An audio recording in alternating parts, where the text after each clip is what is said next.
Today on the show, the year of dual roles continues. First there was Theo James in The Monkey, De Niro in Alto Nights, and now Michael B. Jordan in Ryan Coogler's Sinners. Plus I'll review Shudder's horror take on Cinderella, the Ugly Stepsister. Then I play catch up by checking out the thriller's Drop and The Amateur. Let's get started. Now we out here playing games, telling ghost stories in place of doing what we ought to do. And what is it we supposed to be doing? Being kind to one another.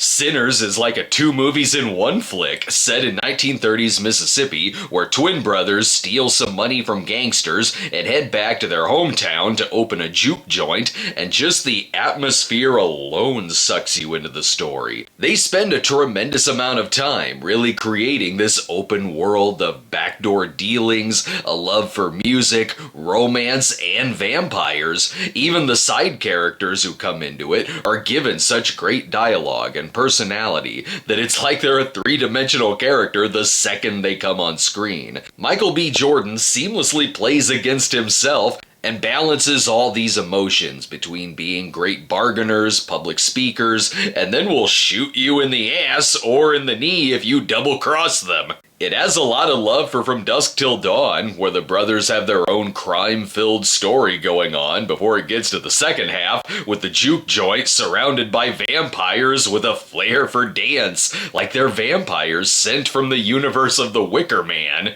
Really, what they've given us here is like a better version of From Dusk Till Dawn 3, The Hangman's Daughter. A lot of this is just great. That said, I hated the opening scene. No matter how great a movie might be, it can still feel like it has a bad studio note with an opening scene of something that happens towards the end, cut with quick flash jump scares, and then says, "1 day earlier." What I also don't like about that is that this would be a fun movie to walk into completely cold, because you'd think you're watching an ultra cool western gangster film until the vampires show up. The second half is still very, very entertaining, with a great climax, even if sometimes there's some silliness. Like, stop looking through that eye hole when someone has already stuck a knife through it. It's an extremely ambitious film with its love of history, western noir, and horror, though sometimes too ambitious. There's a dance scene where it's showing the evolution of dance and blues, where you see these performers come out from all different eras. And I like that idea, but it does take me out of it when I'm absorbed in this 1930s setting, and then suddenly there's an 80s rocker and breakdancing and twerking. But what's great about this movie is really great, which kept it in an A- for me. Up next, it's Christopher Landon's Drop, which came out last week, but I was gone, so I'm checking it out now. Stay tuned. Hey. Hi. Wow, you look very beautiful. Oh, thank you so much. What do you say we get our table? Yeah, okay. Drop is a Brian De Palma-esque thriller where a woman from an abusive marriage goes out on her first date in years as she meets up with the charming Henry, only it isn't the best first date in the world because she gets texts that her son is being held hostage and she has to kill her date, all before the entrees. I like this restaurant setting with these wacky characters that are almost sitcom-like the struggling improv actor waiter or the threats being sent via memes, which could be a gamble at breaking the tone, but they're given some good material to work with, so the funnier moments work more often than they don't. There's some really good filmmaking here too. It'll do things like shine a spotlight on who she thinks the villain might be. They do clever ways of putting the texts on screen and the security camera footage on the walls behind her. It's the kind of movie where you do expect it to go over the top in the last act. Even from the trailer, I could tell this was gonna be the silliest scene in it. When it comes to the villains too, their motive makes sense, but of course they picked the most convoluted way to do it, and no way would police not figure out what happened later. But the action, the tension, the cinematography, and the editing really carry it. It's a good B. It's a suspenseful film where I was also rooting that these two will have a second date. Up next, another one I missed last week, the revenge thriller The Amateur. Stay tuned. Where is he now? He's in the stairwell, 3 floors above.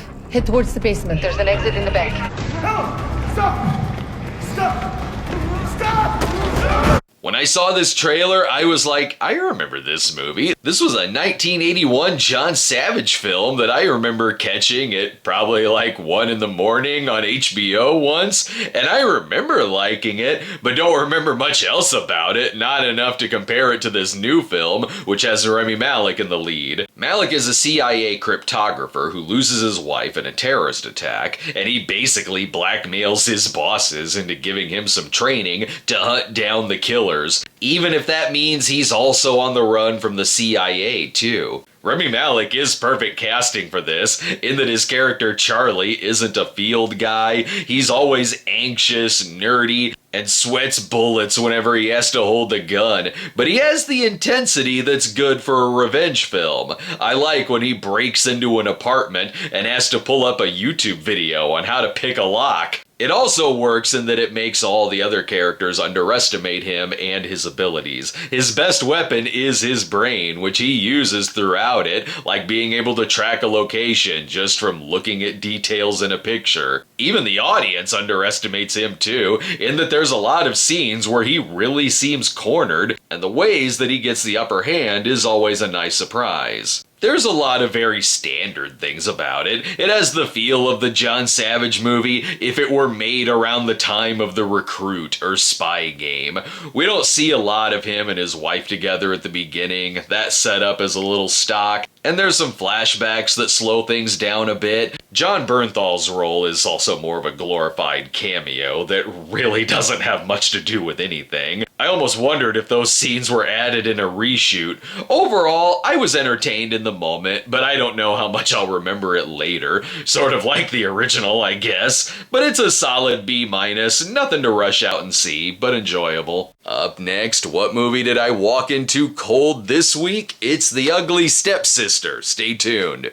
What's becoming one of my favorite things about seeing the week's new movies is that the fourth movie is more often than not something I've never gotten a trailer for and is usually only playing at 7 p.m. Sometimes they're good, sometimes they're bad, but in the case of The Ugly Stepsister, I freaking loved this film. I know there's a lot of horror versions of Cinderella, but don't let that stop you from seeing this. As you can tell by the title, this mainly focuses on Elvira, the stepsister, with Cinderella taking a more supporting role, as they're fighting to win the love of the prince because their family is broke. We're really seeing an origin of both characters here, where Cinderella starts out as the spoiled brat who then becomes abused by the stepmother who forbids her from seeing her true love, the stable boy. And Elvira starts out as the sympathetic one, but gets more obsessed and ruthless as the film goes on.